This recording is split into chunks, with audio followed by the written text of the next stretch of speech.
안녕하세요. DJ 선아입니다. 오늘의 사연 시작해 보겠습니다. 때로는 아주 우연처럼 보이는 일이 인생을 완전히 바꿔놓기도 하죠. 전혀 기대하지 않았던 사람과의 만남, 무심코 흘려보냈던 작은 단서 하나가 전혀 다른 방향의 진실을 향해 우리를 이끌어가기도 해요. 우리가 살아가며 마주치는 사람들 중에는 생각보다 훨씬 더 깊은 인연으로 얽혀 있는 경우가 있다는 걸 여러분은 믿으시나요? 오늘 저는 제가 겪은 믿기 어려울 만큼 놀랍고도 기적 같은 한편의 역사 대하 드라마와도 같은 저희 가족의 이야기를 들려드리려고 해요.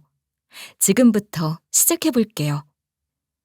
저는 북한 함경북도에 있는 한 작은 마을에서 태어났어요. 북쪽 지역 특유의 강추위와 황량한 풍경이 일상인 곳이었죠. 자세한 설명은 생략하더라도 이북살이에 대해 여러분도 대충 상상이 가시리라 생각해요. 상위 계층이 아니라면 다 어렵고 고된 삶이죠. 그래도 저는 어릴 적에는 비교적 괜찮은 시절을 보냈어요. 먹고 사는 게 빠듯하긴 했지만 굶지는 않았고 부모님 품 안에서 나름 행복하게 지냈거든요. 저희 아버지는 국영 제지 공장에서 기술자로 일하셨어요. 공장에서 종이 만드는 기계들을 다루는 일에 종일 땀 흘리셨죠.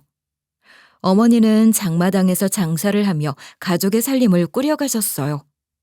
생필품부터 식재료, 가끔은 중국산 물건도 파시고 어쨌든 가족을 먹여 살리려 하루도 쉴 날이 없었죠.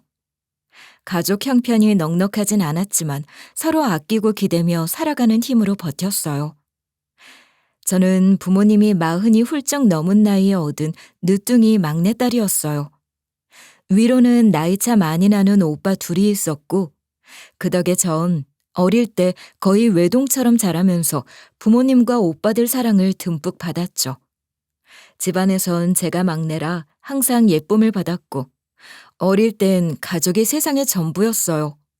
어머니가 장사 준비하시는 옆에서 자연스럽게 요리를 배웠어요. 어머니가 만두소를 다듬고 반죽을 치시는 모습을 지켜보며 저도 따라했고 냉면 육수를 고는 법, 김치 담그는 법 같은 걸 하나하나 배워갔어요. 어머니, 이건 뭐 넣어요? 마늘은 이렇게 다지는 거 맞아요? 그래, 잘했네. 손 다치지 않게 조심하고. 만두소는 너무 되면 안 돼. 촉촉하게 해야 나중에 쪘을 때 맛있어. 이렇게 하면 돼요? 그렇지. 이제 제법 손이 야무지네. 이제 척척 살림도 하겠어.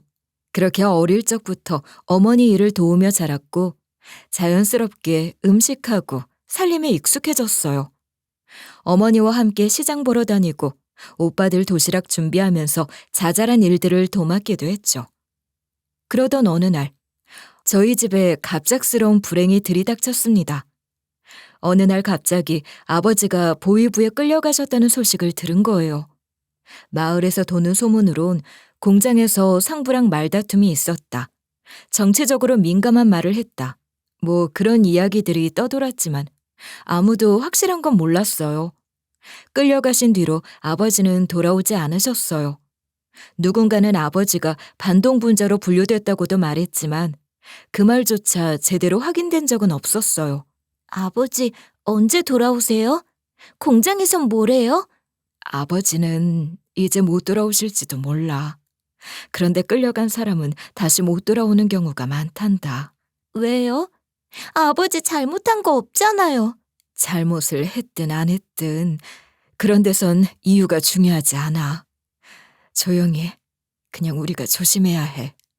그 이후로 저희 집안은 순식간에 무너져 내렸습니다. 오빠들도 갑자기 군대로 끌려갔어요. 강제 징집이었고 어디로 보내졌는지도 몰랐습니다. 그렇게 순식간에 가족이 흩어졌고 남은 건 어머니와 저뿐이었어요.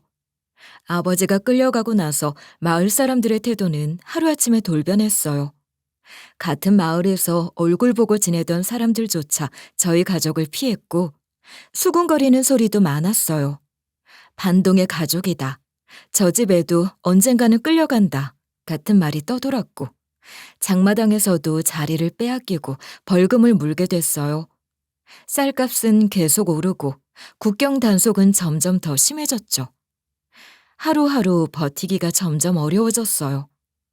어머니는 그 와중에도 끝까지 저를 지켜내려고 하셨어요.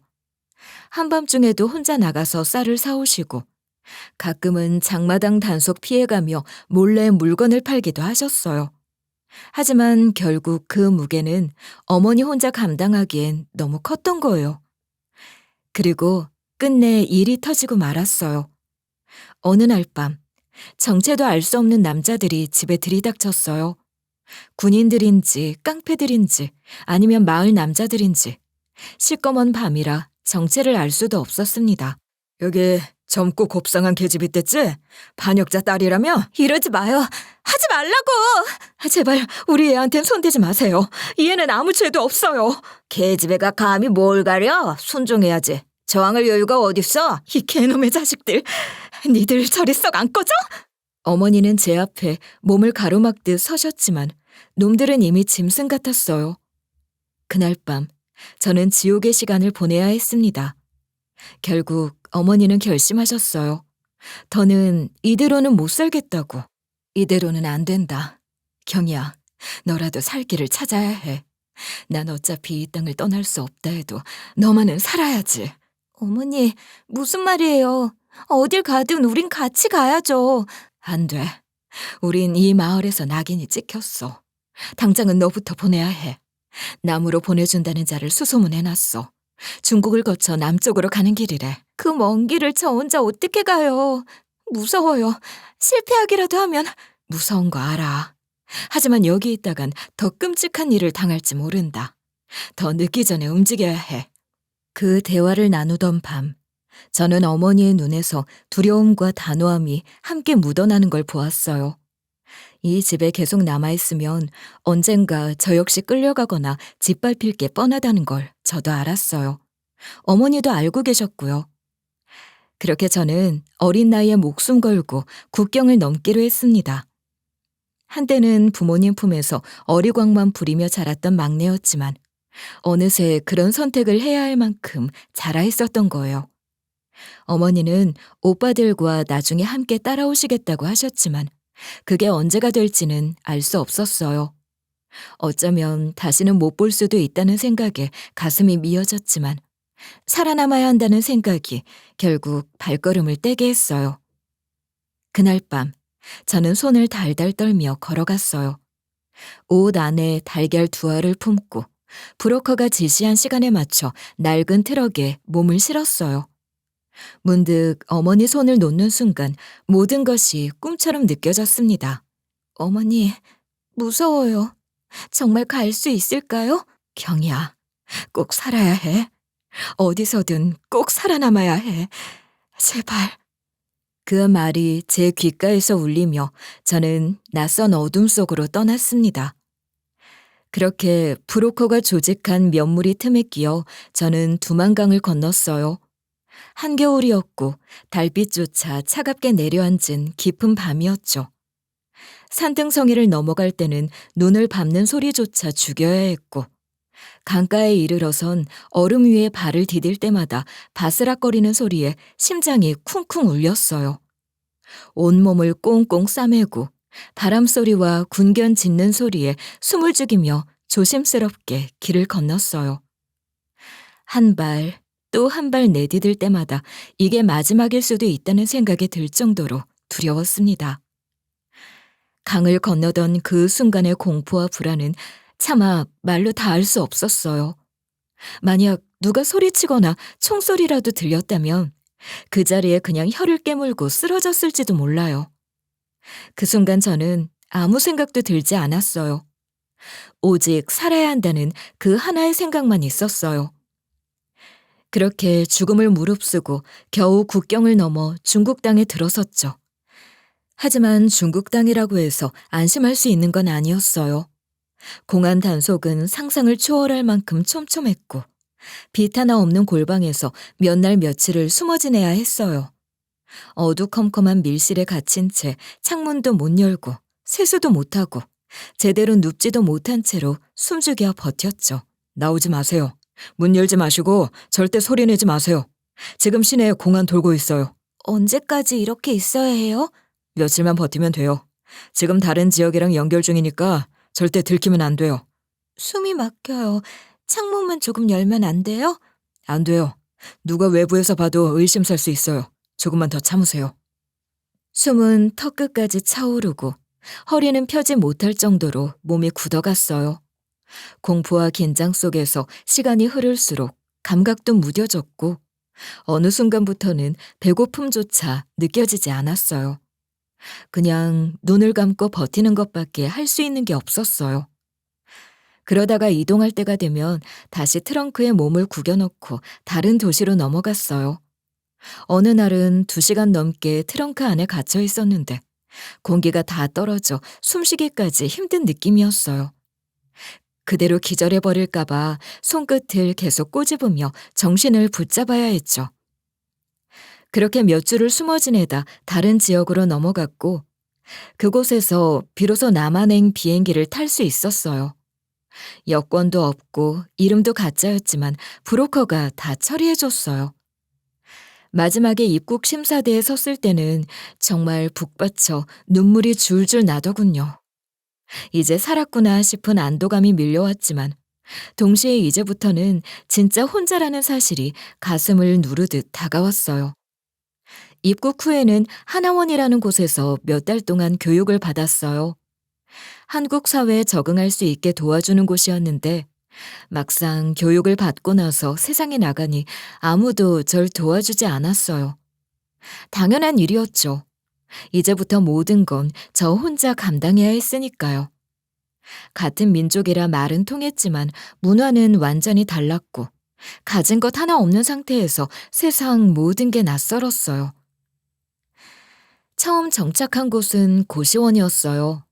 방 하나, 침대 하나, 책상 하나.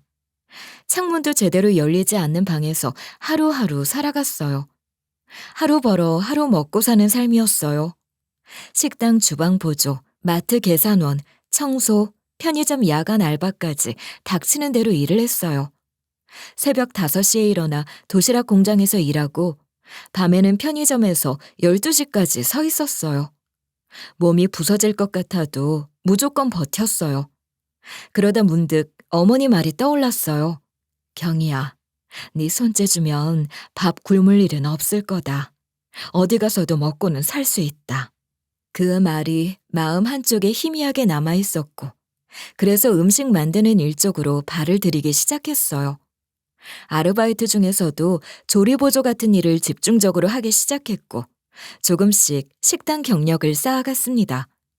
그러다 우연히 한 공장 구내식당 조리원으로 취직하게 됐어요. 공장 단지 사이에 자리한 작은 금속 부품 공장이었고 그 공장에서 하루 세끼를 책임지는 조리원으로 들어가게 된 거였죠. 그곳에서 남편을 처음 만났어요. 남편은 공장 현장 총괄 관리자였고 직원들 사이에서는 젊은 공장장님이라고 불렸어요. 실제로 그 공장의 사장 아들이었고 나중에 회사를 물려받게 될 사람이라고 하더군요. 언제부턴가 남편은 종종 식당에 와서 제게 말을 걸기 시작했어요. 점심시간이면 밥을 먹으면서도 웃으며 인사를 건넸고 때로는 외국인 노동자들이랑 식사하며 통역도 해주고 가끔은 땀 뻘뻘 흘리는 저에게 음료수를 하나 건네기도 했어요. 그게 그냥 예의인지 호의인지 처음엔 몰랐지만 어느새 저도 그를 기다리게 됐죠. 오늘도 고생 많으셨어요. 아니, 괜찮습니다. 저 혹시 다음 주 토요일 시간 괜찮으세요? 토요일이요? 네, 그럼 식사 같이 하실래요? 맛있는 집 하나 알아놨거든요. 그렇게 저희는 조심스럽게 서로에게 다가가고 있었습니다. 마음 한편으로 늘 불안했어요. 탈북자라는 제 과거가 그에게 짐이 될까봐.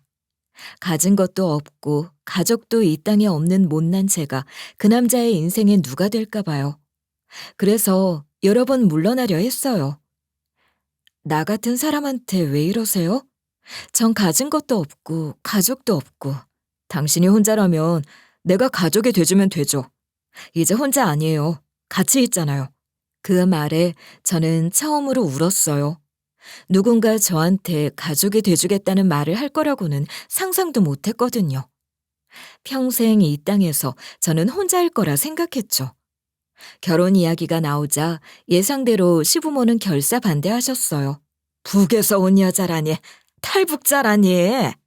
네가 뭐가 부족해서, 우리 집안이 뭐가 부족해서 그런 며느리를 들인단 말이야? 네가 잠깐 착각하는 거다. 그런 건 호기심이지 사랑이 아니야. 하도 정 많은 놈이니 잠깐 불쌍해서 그러는 거라면 불쌍해서가 아니에요. 호기심도 아니고요. 전 이 사람 사랑합니다. 두 분이 반대하셔도 저는 제 선택을 바꿀 생각이 없습니다. 그렇게 아세요. 남편은 한치의 흔들림도 없었어요. 밤마다 집안에서 싸움이 일어나고 시모가 몸져 누우셨다는 소식도 들려왔지만 남편은 끝까지 절 놓지 않았어요. 내 인생은 내가 선택합니다. 누구랑 살아갈지, 누구랑 가정을 꾸릴지도요. 저는 이 사람이랑 결혼할 겁니다. 내가 널 다시는 안 본다고 해도? 네. 그래도 어쩔 수 없죠. 결국 시부모님은 마지못해 결혼을 허락하셨어요. 말이 허락이지 사실은 체념에 가까웠죠. 그래도 우여곡절 끝에 어쨌든 저희는 결혼했고 몇 해 지나 아들도 하나 낳았어요. 그렇게 결혼한 지 3년쯤 되었을 무렵이었습니다.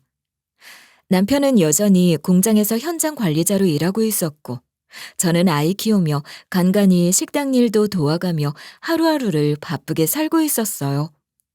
저희 아들은 이제 겨우 2돌을 앞두고 있었고 기고 걷고 말문트기 시작하면서 뭐 하나라도 눈 떼면 사고치는 때였죠.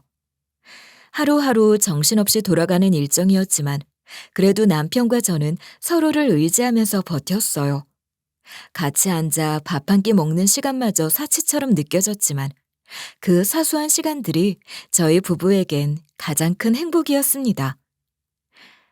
그리고 그날, 그 문제의 날, 남편은 새벽같이 출근했어요. 겨울 끝자락이었고 새벽 공기가 유난히 매서웠던 날이었죠. 눈 비비며 아이 밥 챙기고 있을 때 남편이 부랴부랴 옷을 입고 현관으로 나가던 중이었어요. 공장에 새로 들여온 설비가 있는데 납품업체에서 들여온 부품이 또 말썽을 부려서 말이야. 내가 직접 가봐야 할 것 같아. 며칠째 그 얘기야. 그렇게 고장이 잦고 나면 그거 자체에 문제가 있는 거 아니야? 그래서 내가 오늘은 기술자랑 붙어서 제대로 보고 오려고. 설비 멈출 때마다 다들 멘붕이야. 말단 직원들한테만 넘기면 안 되겠어. 이제 내가 책임져야 할 때야. 그럼 아침은? 대충 빵으로 때우지 뭐. 그럼 나중에 봐 여보. 그렇게 남편은 현관문을 나섰고 저는 문 앞까지 따라가서 뒷모습을 한참 바라봤어요. 마음 한켠이 괜히 쎄했어요. 별일 아닐 거라고 넘겼지만 그 느낌은 이상하리만큼 끈적하게 남아있었어요. 몇 시간 뒤였습니다. 아이 이유식을 데우며 멍하니 TV를 보고 있는데 휴대폰이 울렸어요. 공장 번호였고 받아보니 그 목소리가 떨리고 있었어요. 사모님, 작은 사장님이 병원으로 옮겨졌어요. 사고가 있었어요. 네? 무슨 사고요? 어떤 병원이요? 지금 말로 설명할 시간 없어요. 빨리 오셔야 해요. 의식이 없어요. 그 말을 들은 순간 정신이 멍했고 손이 떨려오기 시작했습니다. 그리고 정신없이 달려 병원에 도착했을 땐 이미 남편은 싸늘하게 식어 있었어요. 병원 복도에 앉아 아이를 안고 있는데 눈앞이 하얗게 흐려졌어요. 누군가가 제 이름을 불렀던 것도 같은데 아무 소리도 안 들렸어요. 남편 얼굴을 보는 순간, 뺨 한쪽을 쓸어보는 그 순간 저는 차마 울 수조차 없을 만큼 망연자실했습니다. 그 사실을 믿을 수가 없어 눈물도 한참 뒤에나 터지더군요. 장례는 공장 직원들이 절차를 도왔고 시부모도 물론 와 있었어요. 그런데 장례 내내 시가 사람들의 시선이 이상하게 차가웠어요. 절 보는 눈빛이 너무 노골적으로 날카로웠어요. 그저 자식을 잃은 부모의 슬픔이라기엔 너무 적의가 가득했어요. 내가 이럴 줄 알았어. 북에서 뭐하다 굴러먹다 온지도 모를 년 하나 받아주었더니 결국 우리 집안 말아먹네. 박복한 네 팔자도 모자라서 우리 아들까지 잡아먹어? 탈북자하고 결혼한다고 했을 때부터 반대했어야 했는데 내가 물러선 게 실수였지. 괜히 불쌍하다고 받아줬더니 결국 이 모양 이 꼴이야. 이게 다 인연 탓이야. 네가 오기 전까진 우리 아들 밝고 건강했어. 넌 재수없게 끼어들어서 결국 우리 집안 재앙이 된 거야. 그렇게 온갖 말을 들으면서도 저는 처음엔 참았어요. 그래, 자식을 먼저 보는 부모 마음이 얼마나 찢어질까 싶어서 그냥 고개를 숙이고 있었어요. 하지만 시간이 갈수록 말의 수위는 심해졌고 결국엔 저도 말을 꺼냈죠. 어머님, 아버님, 정말 너무하신 거 아니에요? 저는 이 상황이 믿기지도 않아요. 제 앞에서 이런 말 하시는 건 너무 잔인해요. 저도 남편을 잃었고 아이 아빠를 잃은 사람입니다. 잔인? 네 존재 자체가 우리한텐 잔인해. 네가 뭔데 자식 잃은 부모 앞에서 목소리를 높여? 남편 잡아먹고 어디서 파렴치한. 그렇게 장례가 끝나고 얼마 지나지 않아 시가에서는 본색을 드러냈어요. 남편 명의의 재산은 물론 보험금까지 전부 자기들이 가져가겠다고 했고 결정적으로는 제 아들까지 데려가겠다고 하더군요. 네가 무슨 힘으로 애를 키우냐? 친정도 없고 돈도 없고 번듯한 직업 하나 없는 게 무슨 수로 혼자서 아이 키운다고? 웃기는 소리 마라. 세상 그렇게 만만한 줄 아냐? 우리 아들 피를 물려받은 애야. 이제 내 아들 흔적이라고는 우리 휘경이 하나뿐인데 당연히 우리 손에서 키우는 게 맞지. 네가 키우면 애가 어떻게 되겠니? 북에서 굶떠온 계집 밑에서 크면 뭐가 되겠어? 법적으로도 친정 없는 네가 뭘 내세우겠어? 애는 떼놓고 그냥 나가라. 그냥 하는 말 아니다. 애는 놓고 너만 나가. 안 돼요, 아버님. 저한테 이러시면 안 돼요. 아이는 제가 키워야죠. 아이는 엄마가 키워야죠. 애미도 애미다울 때나 하는 말이지. 네가 무슨 수로 애를 돌보니? 네 한 몸 건사나 잘해라. 아, 이건 놔. 이제 정을 떼야지. 그게 휘경이한테도 좋은 일이야. 저는 말 그대로 무너져 내렸습니다. 아이를 빼앗긴다는 공포는 상상도 못했던 차원의 고통이었어요. 필사적으로 매달렸지만 그들은 저를 그저 철저히 밀어내기만 했어요. 변호사를 쓰려 해도 돈이 없고 법 절차는 생소했고 어디서부터 어떻게 싸워야 할지도 몰랐습니다. 그 어린 나이에 남으로 건너와 배운 거라곤 닥치는 대로 일하는 것밖에 없었던 제가 뭘 알았겠어요. 결국 시부모는 저를 집에서 내쫓았고 현금 봉투 한 다발을 제 손에 쥐어주더군요. 이거나 받고 나가. 더는 꼴도 보기 싫어. 이 집에 다시는 얼씬도 하지 마. 애는 우리가 키운다. 넌 이제 아무 상관없는 사람이야. 그렇게 알아. 다시는 찾아오지 마라. 어머님, 아버님, 희경아! 아이 이름을 외치며 울부짖는 절, 시부는 그대로 밀쳐내며 문을 닫았고 저는 도로 쳐다보지도 못한 채 그 집 앞에서 울기만 했습니다. 그날 저는 그 집을 다시 한번 바라봤어요. 한 걸음도 내딛지 못한 채 멍하니 서 있었어요. 제 아이가 그 안에서 울고 있진 않을까, 혹시 제품을 찾진 않을까, 별의별 생각이 머릿속에 떠올랐어요. 결국 열리지 않은 대문을 바라보며 저는 굳게 다짐했습니다. 언젠가 꼭 다시 내 아들을 찾을 거라고. 비록 오늘은 이렇게 비참하게 쫓겨났지만 반드시 내 아이를 다시 품에 안을 거라고. 그렇게 마음속으로 피를 토하듯이 다짐했습니다. 결국 저는 그렇게 몸도 마음도 피폐한 상태로 거리로 나왔고 한때는 제가 가족이라 부르던 사람들이 모두 등을 돌린 뒤였습니다. 저는 낯선 도시 한복판에서 완전히 혼자가 되어 있었어요. 처음엔 일단 고시원에 자리를 잡았어요. 다시 나만의 처음 왔을 때로 돌아온 거죠. 한평 남짓한 방. 창문은커녕 바람 한 점 안 들어오는 답답한 공간이었지만 그나마 머리 디딜 곳이 있다는 게 다행이었어요. 아침부터 저녁까지는 식당 일을 하며 버텼어요. 손이 다 부러터질 정도였지만 이를 악물고 버텼어요. 하지만 고시원 방값을 내고 나면 모을 수 있는 돈이 그리 많지 않았고 그렇게 아르바이트 자리를 전전하며 살아선 도저히 큰 돈을 모을 수 없다는 사실을 매일같이 실감했어요. 도대체 몇 년, 몇십 년을 이렇게 살아야 아들 양육권을 되찾을 수 있을지 가늠도 안 됐어요. 그러던 어느 날 우연히 한 전단지가 눈에 들어왔습니다. 숙식 가능, 가사 도우미 인력 등록이라는 문구였죠. 처음엔 반신반의했지만 일단 사무소에 찾아가 보기로 했어요. 낯선 골목 끝에 위치한 허름한 인력사무소 문을 열고 들어서 일을 구한다고 하자 사무직원이 절 훑어보며 말했어요. 숙식 제공되는 가사도우미 일은요, 대부분 좀 부잣집에서 구하는 건데, 그런 집들은 한국인을 선호해요. 탈북자나 외국인이라고 하면 잘 안 받아요. 기대는 너무 하지 마세요. 그래도 탈북자라도 괜찮다고 하는 분이 혹시라도 생기면 꼭 좀 연락 부탁드릴게요. 어떤 일이든 괜찮으니까요. 예, 이력서는 접수해 드릴게요. 전화번호 맞게 적으셨어요? 그 말에 기대는 안 했어요. 사실 그런 부잣집에서 탈북자인 저를 받아줄 거라는 희망은 거의 없었으니까요. 그런데 일주일쯤 지났을 무렵 사무소에서 연락이 왔어요. 지난번 등록하신 분 맞으시죠?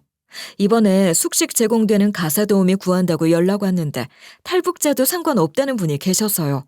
하실 수 있으세요? 네? 정말요? 제가 해도 된대요? 네. 특별히 문제 없다네요. 내일이라도 출근 가능하시겠어요? 네, 바로 갈게요. 당장이라도 가능해요. 고맙습니다. 정말 고맙습니다. 전화를 끊고 나니 눈물이 핑 돌았어요. 어차피 갈 곳도 없는 제게 그 제안은 말 그대로 유일한 탈출구였거든요. 어떻게든 붙잡아야 할 기회였고, 저는 그날 밤 바로 짐을 챙겨 들었어요. 그렇게 처음으로 그 집에 들어가 가사도우미 일을 시작하게 됐어요.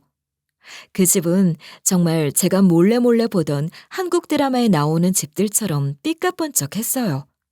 대문부터 남달랐고 현관을 지나 천장에는 샹들리에와 거실로는 넓은 유리창, 마룻바닥에 먼지 한 점 없는 공간이 눈앞에 펼쳐졌어요.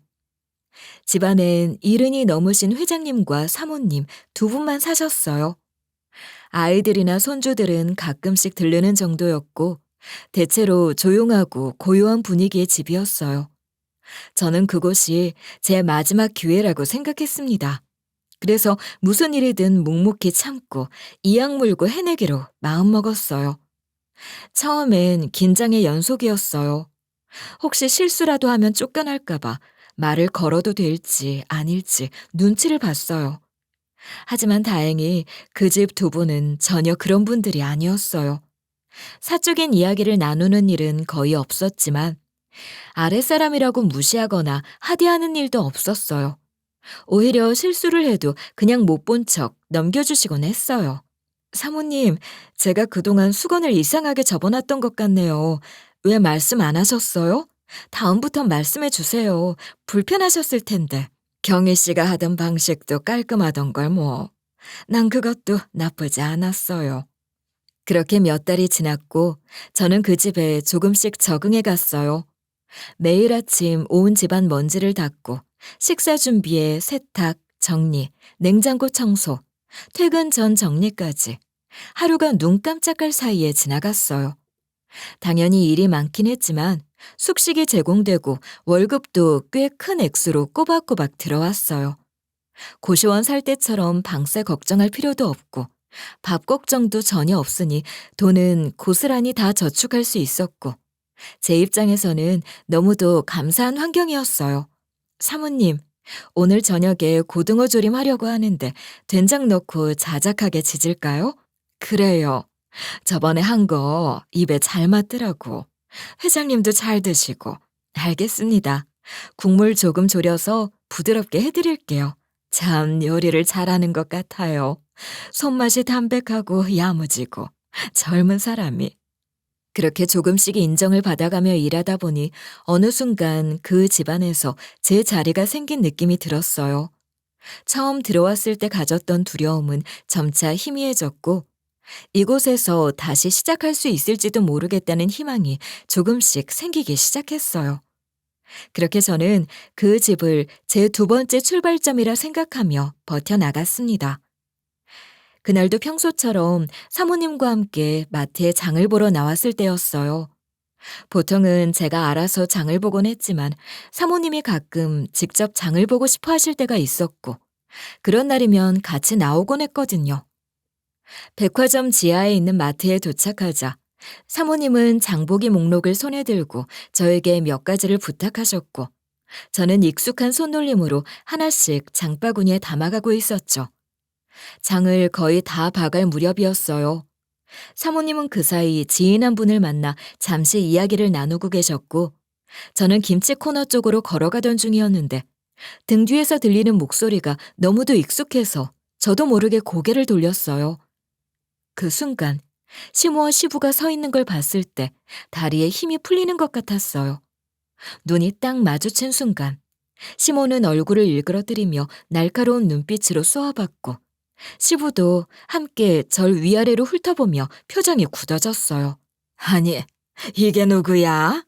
아니, 이런 백화점에 장을 다 보러 오고. 너 팔자 아주 제대로 고친 모양이다. 웬 부잣집에 쫙 빼입고 드나든다 어쩐다.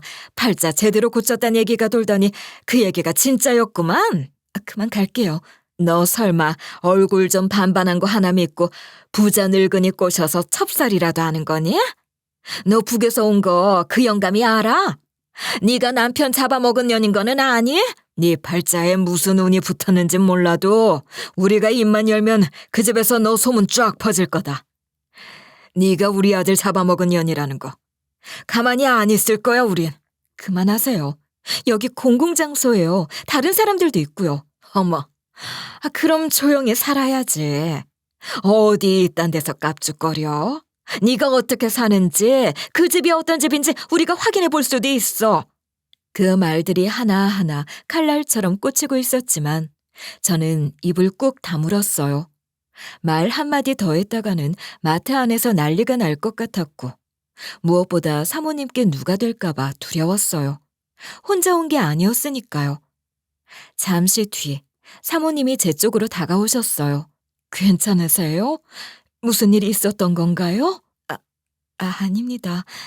그냥 표정이 안 좋아 보여요. 괜찮아요? 아니에요. 별일 아니에요. 사모님을 본 시모와 시부는 당황한 표정으로 발걸음을 돌리더니 허둥지둥 마트를 빠져나갔어요.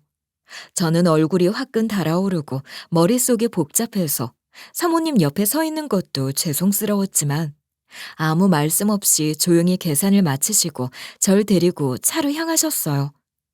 차 안은 한동안 정적이 흘렀어요.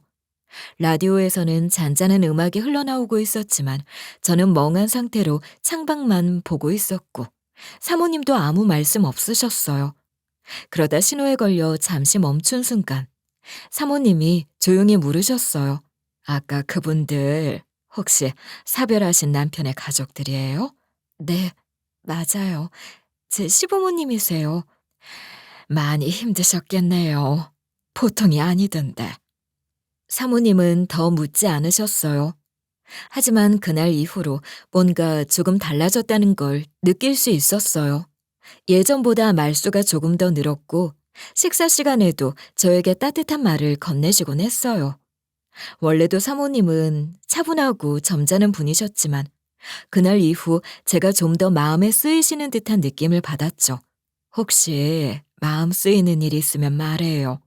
무슨 일이든 혼자 속으로 끙끙 앓는 건 안 좋아요. 그렇게 말씀해 주시니 정말 감사합니다. 그런 말들이 진심으로 참 고마웠어요.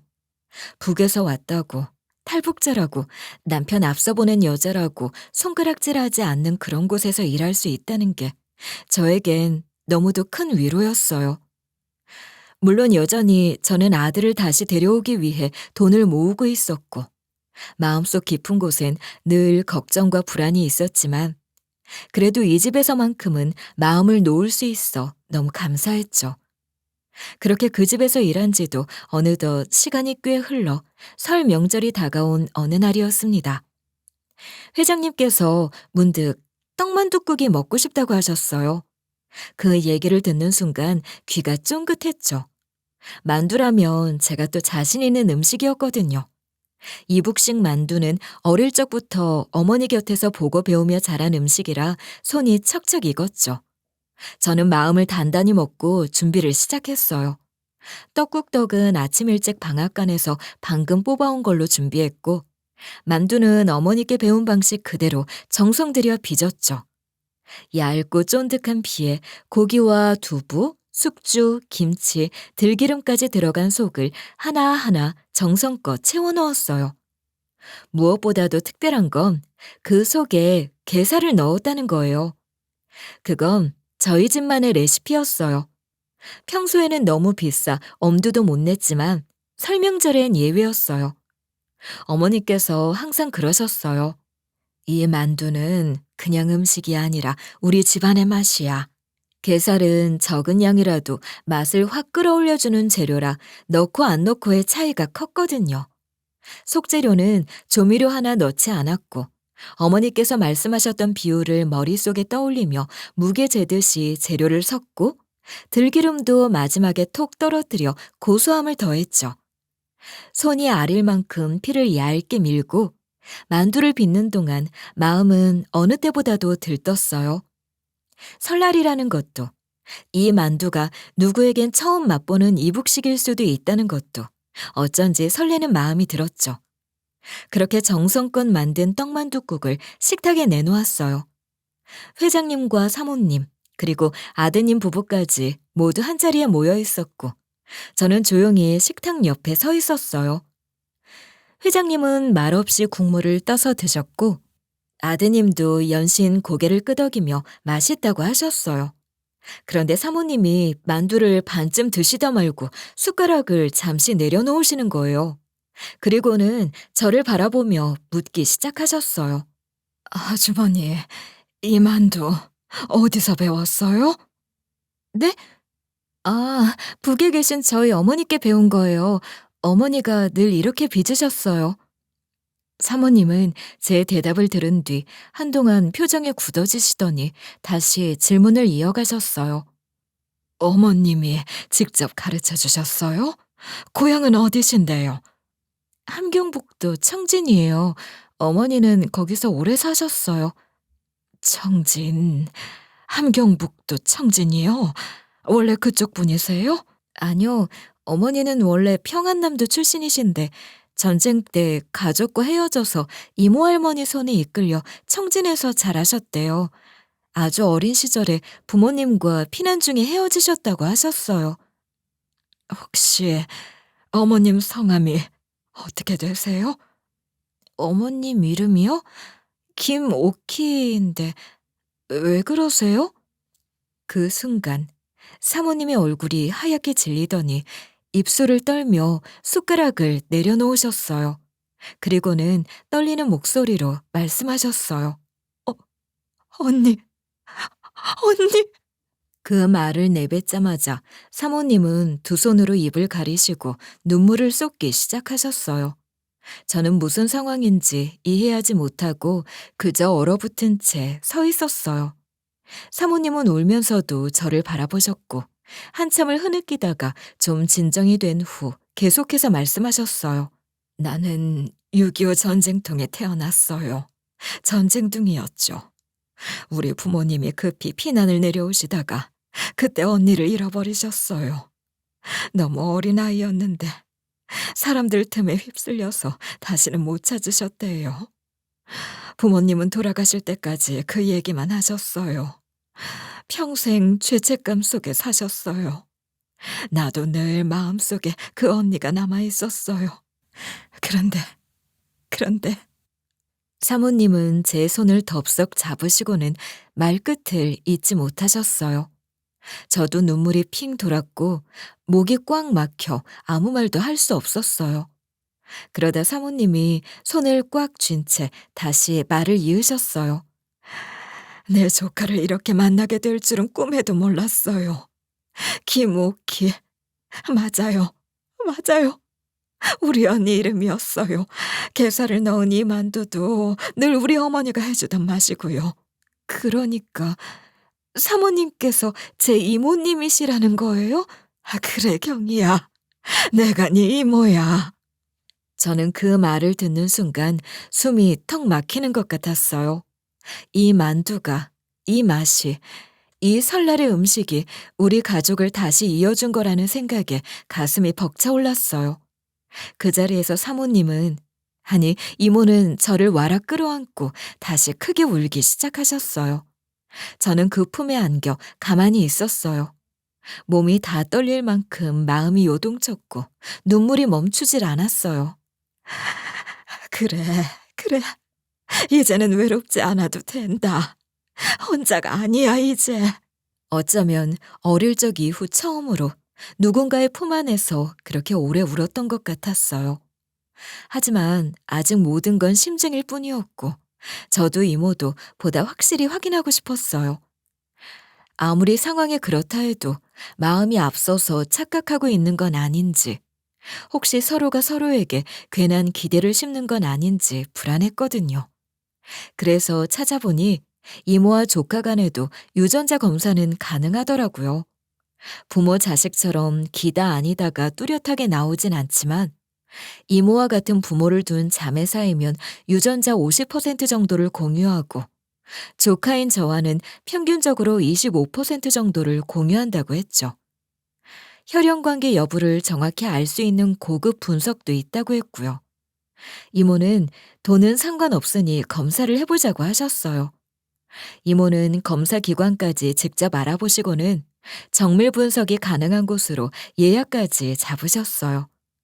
결과는 일주일 뒤에 나왔고 분석 보고서에는 유전적 연관성이 17%에서 34% 사이로 나타난다고 적혀 있었어요. 담당자는 이 정도 수치는 조카와 이모 사이에서 나타날 수 있는 범위라고 했어요.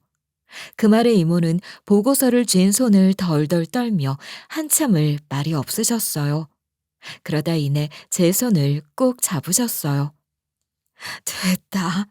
더 바랄 게 없다. 우린 가족이 맞아. 생각할수록 돌아가신 우리 엄마가 나한테 준 마지막 선물 같아. 고맙다. 정말 고마워. 그날 이후로 저희는 거의 매일 밤 식탁에 마주 앉아 이야기꽃을 피웠어요. 처음에는 조심스럽게 서로의 어린 시절을 꺼내다가 나중에는 웃음과 눈물이 섞인 대화가 끊이질 않았죠. 내가 처음 널 봤을 때 왠지 낯설지 않았어. 네가 조용히 주방에서 만두 빚는 모습을 보는데 그 손 모양이 꼭 우리 엄마 생각이 나더라고. 그때 진작 물어볼걸. 왜 북에서 왔다고 했을 때 그냥 지나쳤을까? 언니 생각이나 슬퍼 그랬나 보다. 유전자 검사를 통해 가족이라는 확신을 안게 된 뒤 저희가 가족이 맞다는 증거를 또 하나 발견하게 됐어요.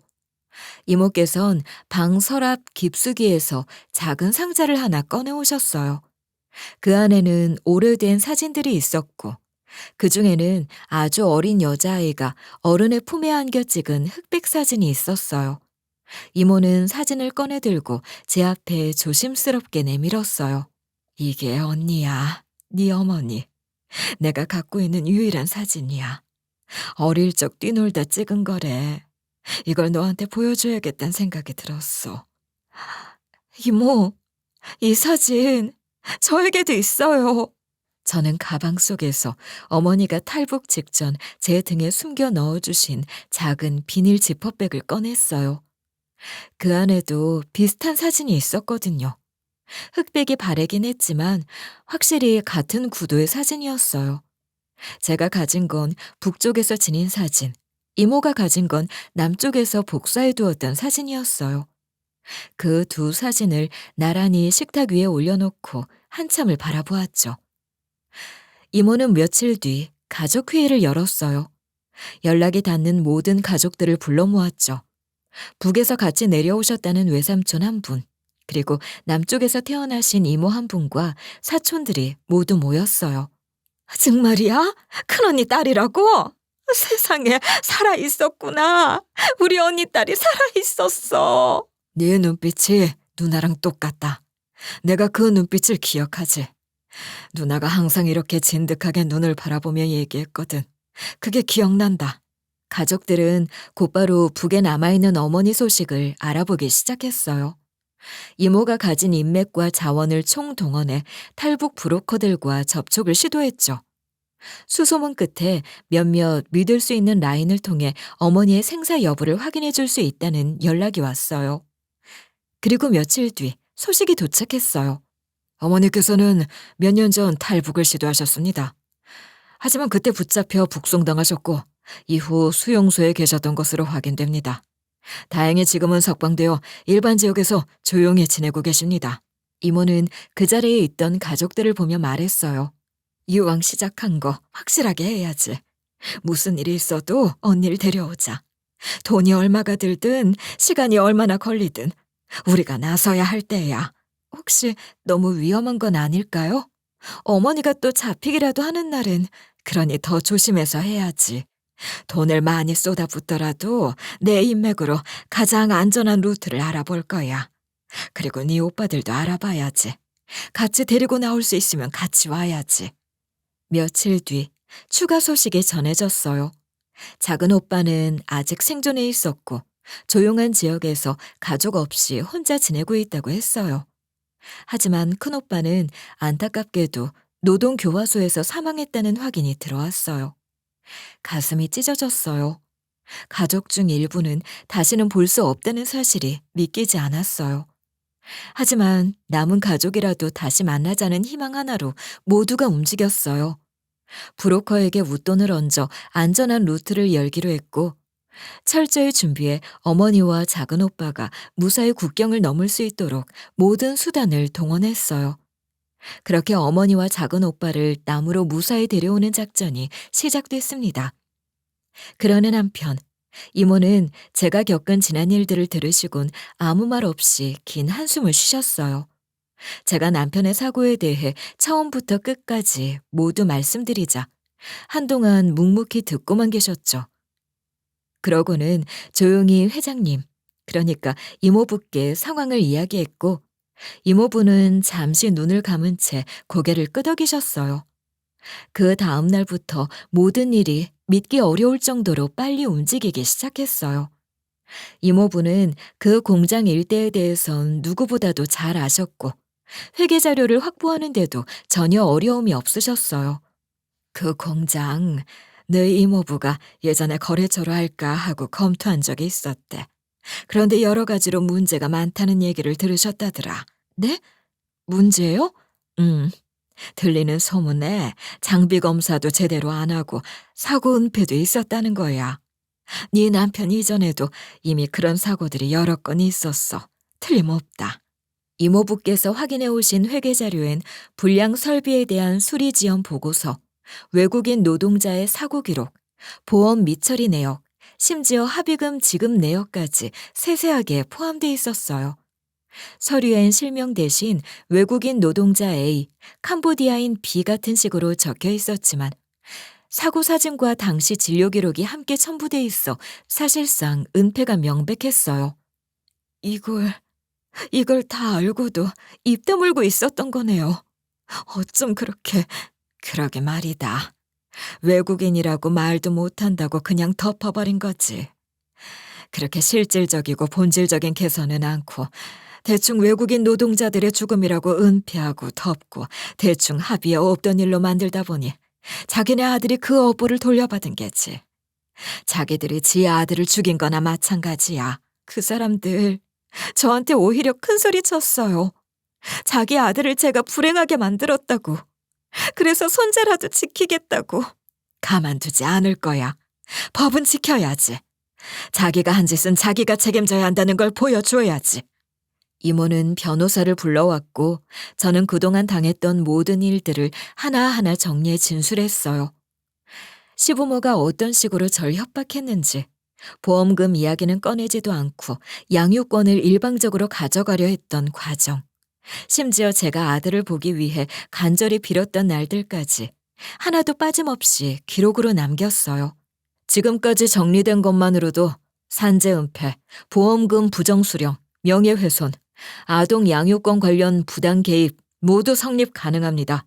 며칠 뒤 법원에 소장이 접수됐고 곧 양육권 소송이 시작됐어요.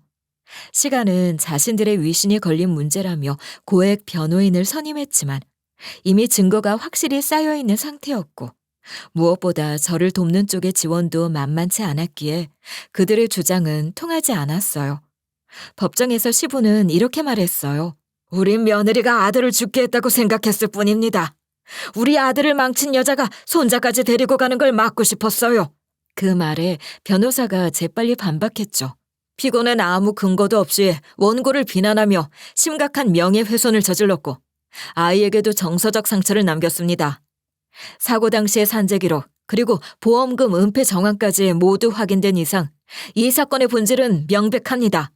결국 저는 양육권을 되찾았고 아들은 제 품으로 돌아왔어요. 그날 아이를 처음 다시 안았을 때 그 따뜻한 체온을 저는 아마 평생 잊지 못할 거예요. 아이는 제 품에서 울지도 않고 조용히 안겼는데 마치 아무 말 없이도 모든 걸 이해하고 있다는 듯한 그 눈빛이 가슴을 울렸어요. 그리고 남편의 보험금 문제 역시 다시 수면 위로 떠올랐어요.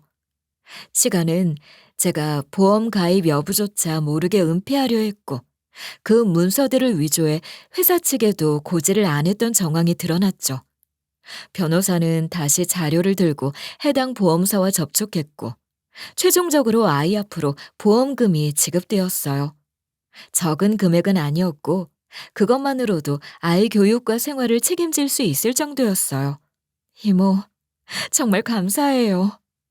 아니, 감사하다는 말로는 부족하네요. 당연히 해야 할 일이었어. 네가 내 조카인데 그깟 놈들한테 이렇게 당한 채 살게 둘 순 없지. 사건이 커지자 외국인 노동자 인권단체에서도 관심을 가졌고 예전에 부당한 대우를 받았던 몇몇 피해자들이 용기를 내어 다시 모습을 드러냈어요. 모두들 하나같이 똑같은 패턴을 겪었고 그중 몇 명은 의료 기록도 남아있었기에 단체 소송이 시작되었죠. 검찰은 산업재해 은폐, 보험금 부정 청구, 외국인 노동자 차별 대우, 업무상 과실치사, 횡령 혐의로 시부모를 기소했고 수사 끝에 시부는 구속, 시모는 자택에서 감시하에 조사받는 신세가 되었어요. 그들의 몰락은 한순간이었고 그 모든 게 결국 자기들 손으로 자초한 업보였던 셈이었죠. 그리고 마침내 어머니와 작은 오빠가 무사히 하나원을 거쳐 남쪽 땅을 밟았다는 소식을 들었을 때 가슴속 깊은 데서부터 뜨거운 무언가가 올라오는 걸 느꼈어요. 그동안 꽁꽁 얼어붙어 있던 마음 한구석이 스르르 녹아내리는 것 같았죠. 마치 오랜 시간 숨 참고 버티다 처음으로 제대로 숨을 쉰 기분이었어요. 두 사람이 보호기간을 마치고 나온 날, 우리는 이모댁 거실에서 다시 만나게 됐어요. 그날의 풍경은 평생 잊을 수 없을 것 같아요.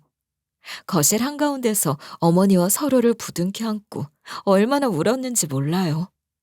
어머니는 연신 제 볼을 쓰다듬으셨죠. 우리 애기가 이렇게 컸네. 이게 꿈은 아니겠지? 어머니, 저예요. 정말 어머니 맞죠? 맞다, 맞아. 우리 딸. 엄마가 살아서 널 다시 안고 있네. 작은 오빠는 옆에서 말없이 눈물을 훔치다 갑자기 와락절 깨어났어요. 야, 너 진짜 우리 막내 맞지? 진짜 우리 막내가 맞지? 우리 막내가 이렇게 다 커서 이렇게 어른이 됐어. 오빠. 그날 거실은 온통 눈물바다가 되었고 눈물과 콧물이 뒤섞여 정신도 없었어요. 하지만 누구 하나 부끄러워하지 않았어요. 늦게나마 다시 만난 그 순간이 너무나도 소중했기에 울지 않고는 버틸 수 없었어요. 외가 식구들도 모두 돌아가며 어머니를 끌어안았고 이모는 한참이나 어머니 손을 꼭 붙잡고 계셨어요. 언니, 보고 싶었어. 엄마 아버지 살아계실 때 언니 얘기를 얼마나 했는지 몰라. 언니 사진을 붙잡고 얼마나 그리워하셨는지. 그날 밤 우리는 한 방에 옹기종기 모여 앉아 밤새 이야기를 나눴어요. 어머니는 북에서의 삶, 장마당에서 만두를 팔며 생계를 꾸려왔던 이야기, 탈북을 결심하게 된 이유와 실패했던 시도들, 그리고 다시 살아남기 위해 어떤 일들을 해왔는지까지 숨김없이 다 털어놓으셨어요. 작은 오빠 역시 북에서의 군복무와 가족을 지키기 위한 처절한 싸움들을 이야기했고 저는 남쪽에서 버텨온 지난 시간을 이야기했어요. 그렇게 우리의 시간은 다시 이어졌고 완전히 새롭게 시작됐어요. 이후 이모께선 저희 어머니와 저 그리고 오빠가 함께 살아갈 수 있도록 가게 자리를 알아봐 주셨고 장사 자금도 도와주셨어요. 할머니가 살아계셨으면 아마 집도 내놓고 다 줬을 거야. 그러니까 이건 우리 엄마가 해주려던 그 몫이야. 부담 갖지 마. 그냥 가족이 도와주는 거야. 이모, 너무 감사해서 뭐라고 해야 할지 모르겠어요, 정말. 고맙다는 말은 넣어두고 나중에 장사 잘 돼서 만두나 많이 만들어줘. 그럼 됐어. 그렇게 어머니, 오빠, 저 이렇게 셋이서 이북식 만두 전문점을 열었어요. 어머니는 손으로 반죽을 치대며 제대로 된 이북 맛을 보여주겠다는 각오로 불타졌고 오빠는 새벽마다 재료를 때려다니며 장사 준비를 도왔어요. 손님 응대와 요리를 함께하며 하루하루가 감사했어요. 와, 이 만두는 어디서 배운 거예요? 이렇게 속이 꽉 찬 만두는 처음 먹어봐요. 저희 어머니가 북에서 장마당에서 팔던 방식 그대로 만든 거예요. 정성으로 빚었어요. 제가 만두라면 일가견이 있는 사람인데 여긴 진짜 특별하네요. 자주 올게요. 소문은 금방 퍼졌고 SNS를 타고 입소문이 나면서 가게 앞에는 아침부터 줄이 생기기 시작했어요. 단골 손님들도 하나둘 늘어갔고 저희 가게는 점점 자리를 잡아갔어요. 장사가 잘 되니 마음도 한결 여유로워졌고 무엇보다도 저희 네 식구가 함께 지낸다는 게 너무도 감사했습니다. 아들도 점점 밝고 건강하게 자랐고 할머니와 외삼촌, 저와 함께 하루 세끼 밥을 먹고 웃는 일이 당연해졌어요. 그동안 너무 많은 걸 잃었기에 이렇게 평범한 일상이 얼마나 소중한지 새삼 깨달았어요. 한편 시부모 쪽은 완전히 몰락하고 말았어요. 공장 내 산재 은폐와 불법 파청 문제가 전부 드러났죠. 피해자들이 하나둘 증언에 나서기 시작했어요. 시부모는 결국 재판에서 유죄 판결을 받고 모두 중형을 선고받았고 곧바로 구속되었어요. 공장은 폐업당했고 그동안 모아둔 재산은 피해자 보상금과 벌금으로 다 날아갔습니다. 결국 파산 신청까지 하게 됐고 한때 호의호식하던 그 집안은 하루아침에 무너지고 말았죠. 비로소 저는 억울했던 지난 세월을 보상받은 듯 했고 다시 찾은 가족이 곁에 있다는 사실이 하루하루 살아갈 힘이 되고 있어요. 아무리 힘든 날이 와도 이제는 함께 울고 웃을 가족이 있으니 이제 저는 그 무엇도 두렵지 않아요. 지금도 가끔 거실에서 어머니와 오빠 그리고 이모가 함께 웃고 있는 모습을 보면 믿기지 않을 때가 있어요. 전쟁으로 거대한 이념들과 정치적 다툼으로 오랜 시간 강제로 갈라졌던 가족이 다시 이렇게 한자리에 모여 밥을 먹고 만두를 빚고 서로를 부르며 살아가고 있다는 사실이요. 사모님이라 부르던 그분이 제 이모였고 다시는 못 볼 것 같았던 가족이 이렇게 살아서 돌아와 주었고 그렇게 우리는 다시 서로의 이름을 부르며 하루를 살아갑니다. 이건 단순히 기적이 아니라 진실과 용기 그리고 포기하지 않았던 사랑의 결과였던 것 같아요. 혹시 여러분도 누군가와 끊어진 인연, 사라졌다고 믿었던 가족, 돌이킬 수 없다고 여겼던 과거가 있다면 한 번쯤은 믿어보셨으면 해요. 인생은 우리가 상상하는 것보다 훨씬 더 놀라운 반전을 품고 있을지도 모르니까요. 그럼 제 사연을 함께 들어주셔서 진심으로 고맙고 또 고맙다는 말씀을 전하며 이만 마치겠습니다.